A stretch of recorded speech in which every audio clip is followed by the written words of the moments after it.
Our presentation is about the Dyatlov Pass. Before jumping into the case, some of you might not be familiar with the story. Here is a brief explanation. In January 1959, 9 young hikers set out on a mission to reach the Dead Mountain. They were experienced and well-equipped, but one night something went horribly wrong. The hikers fled their tent in the middle of the night, leaving behind their gear, their boots, and their only protection from the freezing cold. The tent had been cut open from the inside, as if they were trying to escape in a panic. It nearly took months to find all 9 bodies.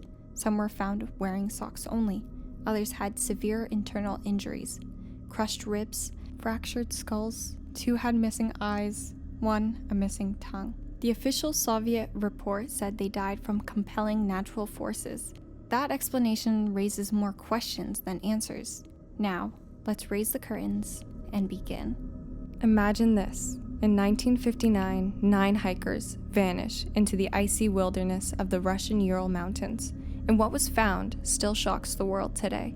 A slashed tent, bodies scattered in the snow, bizarre injuries, and yet no clear answers. Was it a secret weapons testing, a powerful infrasound wave, a Mansi tribe attack, some strange gravity anomaly, or just a deadly avalanche? Today, we're diving into the top theories and revealing the ones we believe finally cracked the code of the Dyatlov Pass. One of the most chilling theories is the idea of a government cover-up, that the hikers were victims of the Soviet rocket weapon testing, and the truth was buried deep in the snow. According to this theory, the Soviet military was secretly testing rocket weapons in the area. The hikers accidentally stumbled into the zone, or were simply at the wrong place at the wrong time, and became collateral damage. Some believe explosions or secret technology. Let's go more into depth about the supporting arguments. The Soviet Union in 1959 was known for secrecy. Cover-ups were common, especially when it came to the military operations. Proponents argue that the government staged the bodies to make it look like a tragic accident, that the hikers were placed deliberately, scattered in a way that would spark confusion. People also point out how quickly the case was closed by the lead investigator, Ivanov. Ivanov not giving solid answers sparked confusion, despite the strange finds. Also reported were sights of orange orbits in the sky by the local witnesses. They believe this to be rockets or missile tests. But nothing's adding up. Let's rebuttal the myth and see where this will take us. Firstly, the Dyatlov Pass was not isolated or abandoned. It was known to and used by the indigenous Mansi people, and there is no prior reports of secret testings in the area. Why would the military test missiles where civilians and groups travel? As for the injuries, there were no signs of violent confrontation at the camp. No bullet wounds, no bullet casings, no signs of firefight. If this were an execution or a silencing operation, wouldn't that have been the simplest method? The military helped search for the hikers. If they were involved in their deaths, would they risk placing their own men at the scene? They didn't hide, they assisted. And with Ivanov closing the case early, was acceptable. He didn't have much to work with, and the evidence was very little. And when we start knocking out the legs of the table, the theory begins to collapse. No bullets, no casing, no obvious government motive, no reason to stage anything, and most of all, no proof. Yes, the Soviet government kept secrets. Yes, the hikers' deaths are strange, but when the evidence is laid out, there's more against the rocket testing theory than there is to support it. So moving on to the Mansi people attack theory. This theory suggests that the indigenous Mansi people killed the hikers for trespassing on sacred or cultural significant land. Common counterarguments. The mountain that the hikers set up on translates to Dead Mountain, which some interpret as a sacred or ominous place. The hikers died violently and mysterious, leading to speculation that it was an attack. They had fractured skulls and crushed ribs. This could suggest intentional assault rather than an accident. It fits a common theme for outsiders' punishments for trespassing on sacred land, as well as in early investigations, local officials briefly considered the Mansi people as suspects. Rebutting the myth, there were no footprints or physical signs indicating the presence of anyone outside the hiking group. There were no defensive wounds or signs of struggle found on any of the bodies. Their injuries are more consistent with a pressure-related accident like an avalanche or a fall. Investigators described the Mansi people as peaceful and cooperative with no motive or history of violence towards outsiders. Soviet investigators formally ruled out this theory early in the case due to lack of evidence. Final thoughts, a plausible explanation. No trace evidence was found to indicate that outsiders had entered the area. Injuries are more consistent with a pressure-related accident. None of the hikers had any defensive marks or evidence of a confrontation. The Mansi people were peaceful and cooperative and nonviolent towards outsiders. Overall, we have no legs holding the table. Exploring the gravity fluctuation theory. So theory and background. Gravity fluctuation refers to variations in the gravitational field across different locations or times. These fluctuations can be caused by a variety of factors, including the distribution of mass on Earth, the influence of celestial bodies like the sun and the moon, or even changes in the water distribution. Russian scientists believe that hikers came into contact with an area where, under certain circumstances, the forces of gravity can fluctuate. Petersburg physicist, PhD, associate professor of the Institute of Engineering and holder of more than 100 patents, German Etchenko, believed that significant decrease in external pressure through the hikers from out the tent. Etchenko's explanation being, it formed a corridor of a kind in which Earth's gravity decreased. The hikers in the tent, sleeping or just getting ready, had time to undress, and then the unknown force began to lift them up off the floor and then drag them into the direction of the corridor. It was believed that the air pressure was significantly lower in the tent, which caused the hikers to pile up onto one side, causing it to rip. The pressure changes being an important note. Since the air pressure was so low, Etchenko believed that this was the explanation for the broken bones. Etchenko believed the reasoning behind the hikers being so far was also due to the fluctuation, with the unknown force picking up the hikers when they were on the ground and throwing them 1 to 1.5 kilometers down the slope and into the forest. This would explain some of the gruesome injuries of the hikers. According to Etchenko, people, cattle, and wild animals have been dying to fluctuation for a long time.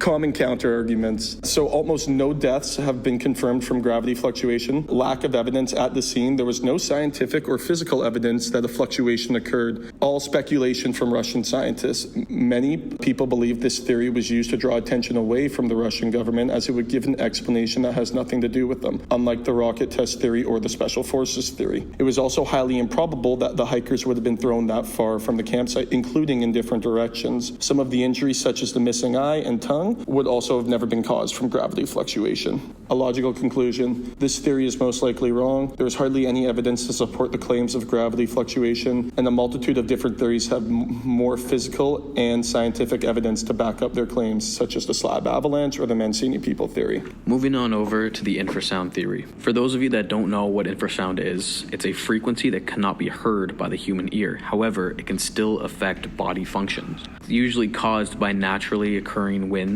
inclement storms, as well as modern heavy-duty construction equipment. It bounces off multiple surfaces to create a very specific low hum. Due to the wind bouncing off multiple natural structures, it created the frequency known as infrasound. Common effects of infrasound include nausea, headaches, restless minds or bodies, fatigue leading to drowsiness or dizziness, and artery contractions, essentially decreased heart function. It also includes vertigo, especially if you're in an high altitude position. Extreme effects of infrasound include mental instability, panic and anxiety attacks. Prolonged exposure can also cause psychological issues, which include psychosis, hallucinations, false body sensory, and extreme feelings of dread. So a very strong factor as to why I believe this is a plausible theory as to what happened to the hikers is in 1999, a vortex called von Karman vortices, the first ever recorded infrasound vortex, appeared over the Alexander Selkirk Island in the southern Pacific Ocean. It created cloud patterns which were similar to the clouds that appeared during the Dyatlov Pass incident. Considering the hikers during the incident were experienced, it would take sudden and harsh sensations to rattle them. This is what infrasound does, even in the most simple of cases. Extreme cases can cause psychosis and hallucinations. Considering they were all near each other, the same level of psychosis could have been accomplished and therefore caused the hikers to make rash and unfortunate decisions. Possibly trying to escape an invisible threat caused by erratic psychological behavior could explain why the tent was opened up from the inside and why the hikers ran out without proper clothes and equipment. Here are some reasons as to why it cannot be a plausible theory. Infrasound is more than extremely rare and usually only lasts a short while in natural conditions. Despite scientists being able to replicate extreme infrasound, in natural conditions it is not strong enough to affect a group of healthy and fit hikers that supposedly all fled in terror. The psychosis and psychological effects of extreme infrasound do not last enough time to keep the hikers in the unnatural temperature long enough to freeze to death. Due to the tense position on the elevated mountain, it would have dampened the vibrations enough that infrasound would not have affected the hikers' bodies. To conclude the theory of infrasound, there is a lot of evidence to say that it is a very strong argument. However, there is more evidence to deny the theory from being plausible. Despite this being a natural phenomena, it is unlikely that it occurred during the night of the Dyatlov Pass incident.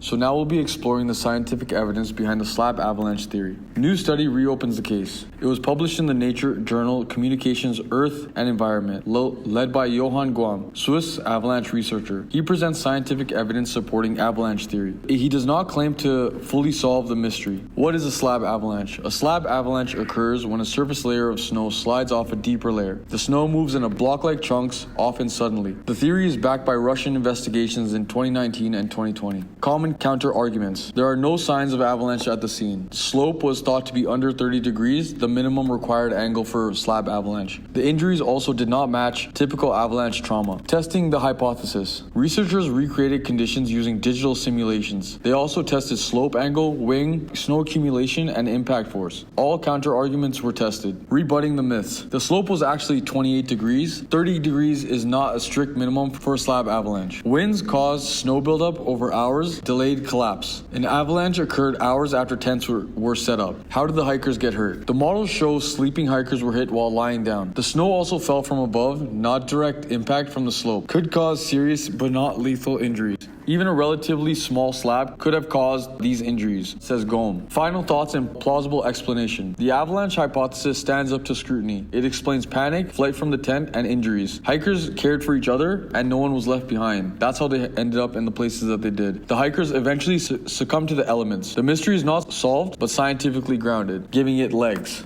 We've explored the wild, the chilling, and downright bizarre theories, such as secret weapons, mystery sound waves, ancient tribes, even twisted gravity. But after digging through the evidence and science, one theory stands tall, and that's the slab avalanche. It's backed by science, evidence, and logic, one that costed 9 lives and left a haunting legacy in its wake.